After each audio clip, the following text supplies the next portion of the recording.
মানুষ কেন নিজের ঘর নিজের দেশ ছেড়ে চলে যায়? আমরা প্রায় খবরে পড়ি, টিভিতে দেখি, কিন্তু এই সব কিছুর আড়ালে যে একটা জটিল বাস্তবতা আছে সেটা আমরা কজন জানি? চলুন আজ মাইগ্রেশনের সেই অচেনা জগতের গভীরে যাই, যেখানে আমাদের অনেক চেনা ধারণা হয়তো পুরোপুরি পাল্টে যাবে। তো প্রশ্নটা খুবই সহজ শোনাচ্ছে, তাই না? যে মানুষ আসলে কেন মাইগ্রেট করে, কিন্তু এর উত্তর খুঁজতে গেলে আমাদের সমাজ, অর্থনীতি আর মানুষের আকাঙ্ক্ষার এমন সব স্তর বেরিয়ে আসছে যা আমরা সচরাচর ভেবেও দেখি না। যে প্রচলিত ধারণাগুলো আমরা শুনে থাকি সেগুলো কি আসলে পুরো ছবিটা আমাদের সামনে তুলে ধরে? আমরা তো সারাক্ষণই শুনি দারিদ্র্য আর সুযোগের একটা পুশ পুল তত্ত্বের কথা। মানে কিছু দেশ থেকে দারিদ্র্য মানুষকে ঠেলে বের করে দেয়, আর কিছু ধনী দেশ সুযোগের লোভ দেখিয়ে টেনে নেয়। কিন্তু সত্যি বলতে কি, এই সরল অর্থনৈতিক ব্যাখ্যাটা আসলে কিছুই ব্যাখ্যা করে না। মানুষের দেশান্তরে পেছনের গল্পটা এর চেয়ে অনেক অনেক বেশি গভীর। তো এই গভীরতাটা ঠিক মতো বোঝার জন্য আমরা ধাপে ধাপে একটা নতুন ফ্রেমওয়ার্ক বা কাঠামো নিয়ে আলোচনা করব। প্রথমে আমরা মাইগ্রেশন অ্যাসেম্বলেজ নামের মূল ধারণাটা বুঝব।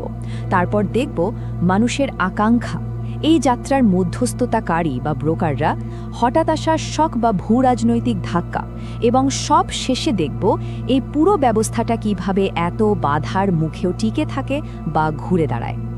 তাহলে চলুন আর দেরি না করে সরাসরি আমাদের প্রথম ধাপে চলে যাই। এই নতুন কাঠামোর নাম হলো মাইগ্রেশন অ্যাসেম্বলেজ। এটা আসলে মানুষের এই চলাচল বা মোবিলিটিকে বোঝার একটা একদম নতুন চশমা। সহজ করে বললে এই মাইগ্রেশন অ্যাসেম্বলেজ জিনিসটা হলো একটা জীবন্ত সচল সিস্টেমের মতো। এর তিনটি মূল চালিকা শক্তি বা ইঞ্জিন আছে। প্রথমটা হলো মানুষের আকাঙ্ক্ষা বা অ্যাসপিরেশনস, দ্বিতীয়টা হলো মধ্যস্থতাকারী বা ইন্টারমিডিয়ারিজ, যারা এই যাত্রাকে সম্ভব করে তোলে, আর তৃতীয়টা হলো ভূ রাজনৈতিক ধাক্কা বা জিও পলিটিক্যাল শকস। মজার ব্যাপার হলো এই তিনটি শক্তি কিন্তু একা একা কাজ করে না, বরং একে অপরের সাথে মিলেমিশে একে অপরকে প্রভাবিত করে পুরো সিস্টেমটাকে চালায়। এবার আসা যাক প্রথম চালিকা শক্তিতে, আকাঙ্ক্ষা। আর এখানেই আমরা সবচেয়ে বড় ভুলটা করি। আমরা ভাবি মানুষ শুধু অভাব থেকে, কষ্ট থেকে পালায়, কিন্তু এই নতুন কাঠামোটা বলছে ব্যাপারটা আসলে তার ঠিক উল্টো। মানুষ কোনো কিছু থেকে পালায় না, বরং নতুন কিছু হয়ে ওঠার জন্য যাত্রা করে। এটা পলায়ন নয়, এটা এক ধরনের সামাজিক উত্তরণ। এই যেমন ধরুন গবেষক আলেসান্দ্রো মনসুত্তির এই কথাটা। উনি আফগানিস্তানের হাজারা সম্প্রদায়ের ওপর কাজ করে দেখিয়েছেন যে সেখানকার তরুণদের কাছে মাইগ্রেশন শুধু টাকা রোজগারের উপায় না, এটা তাদের জীবনে পুরুষত্ব আর প্রাপ্তবয়স্ক হয়ে ওঠার একটা অপরিহার্য ধাপ। মানে এটা অনেকটা সামাজিক দীক্ষার মতো, একটা রাইট অফ প্যাসেজ। আর যখন একটা গোটা সমাজে মাইগ্রেশনই হয়ে ওঠে সামাজিক সাফল্যের মূল চাবিকাঠি, তখন সেখানে জন্ম নেয় একটা মাইগ্রেশনের সংস্কৃতি বা কালচার অফ মাইগ্রেশন। পরিস্থিতিটা এমন দাঁড়ায় যে মাইগ্রেট করলো না, সমাজ তাকেই হয়তো ব্যর্থ বলে ধরে নেয়। এই তীব্র সামাজিক চাপটাই তখন এই সিস্টেমটাকে নিজে থেকে চালিয়ে নিয়ে যায়। বেশ, এখন আমরা দেখব এই যাত্রার নেপথ্যের কারিগরদের, অর্থাৎ ব্রোকারদের। মিডিয়াতে তো আমরা এদেরকে প্রায় নিষ্ঠুর মানব পাচারকারী বা ইভিল স্মাগলার হিসেবে দেখি, তাই না? কিন্তু পর্দার আড়ালের আসল গল্পটা কি আসলেই এতটা সাদা কালো? এখানেই দেখুন দৃষ্টিভঙ্গির কি বিরাট ফারাক। একদিকে রাষ্ট্র আর আইনের চোখে এরা সবাই দাগী অপরাধী, পাচারকারী, কিন্তু অন্যদিকে একেবারে মাঠ পর্যায়ে স্থানীয় মানুষের কাছে এই ব্রোকাররাই অনেক সময় হয়ে ওঠে মিত্র বা সাহায্যকারী। তারা এক ধরনের জটিল নৈতিক অর্থনীতির অংশ, যেখানে ঠিক বা ভুলের সংজ্ঞাটা খুব ঝাপসা। যেমন নৃবিজ্ঞানী ম্যাব্রিট জিল আল্পস ক্যামেরুনে গবেষণা করে 3 ধরনের ব্রোকার খুঁজে পেয়েছেন। 1. ডকুমেন্ট, যারা কাগজপত্র তৈরিতে একেবারে শিল্পী। 2.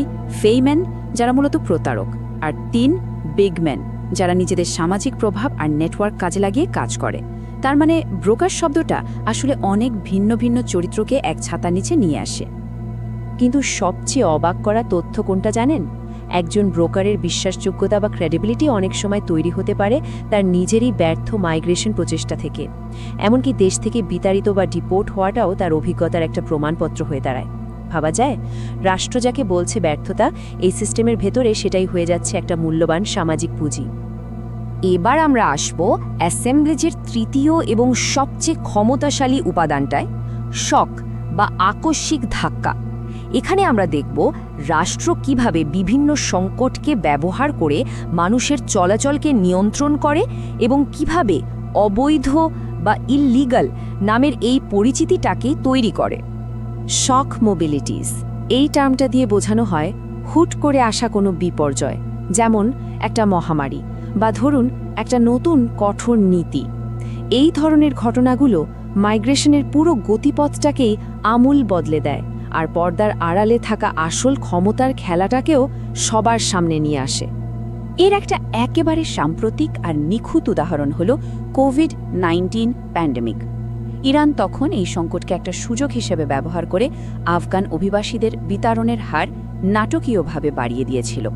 মানে একটা জনস্বাস্থ্য সংকটকে রাষ্ট্র পুরোপুরি একটা রাজনৈতিক হাতিয়ারে পরিণত করেছিল অভিবাসী নিয়ন্ত্রণের জন্য।